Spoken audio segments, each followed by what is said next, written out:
Well, it's been described by some as one of the most famous instruments in the world. Last night, an audience in Kearney heard the sounds of a cello dating back to 1733. NTV's Lauren Scharf has the story of how the music and the musician came together.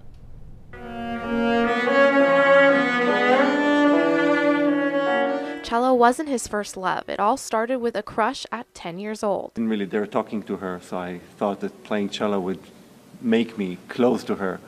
And that was the reason to start playing cello. But I didn't get close to the girl, and I got close to the cello. Starting classical music a bit late, his parents gave him a cassette tape of a famous cello musician. Heard it every single night and fell asleep with it.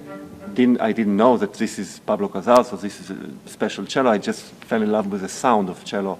And that's what kept me going in the first years, just to try to imitate this kind of sound. Little did I know, 25 years later, I'm holding the same very cello that was on that tape cassette. Connecting him to how he became a musician, it took a while for Peled to distinguish himself from the great Pablo Casals and not just be a guest holding the cello.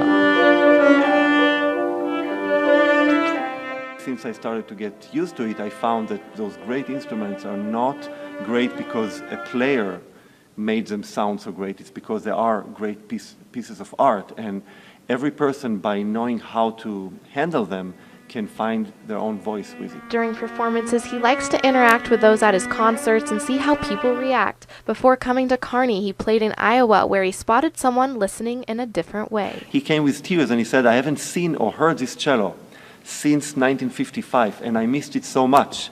And he was just crying, looked at the cello, and he said, I couldn't believe that anybody could make this cello sound so good as you did. And that made me cry, because great cellists have touched this piece of wood, and it's not easy to treat it. To keep the instrument in pristine condition, the cello has to be kept in 40 to 60% humidity, using humidifiers and wet towels while on the road. So actually the most dangerous spot without humidity is on stage. But then it gets my sweat and my heart, so I think that makes up for it. Hoping this tool expresses musicians and their feelings better. So I'm just a passenger, just sharing emotion through it, and I hope not to be the last one.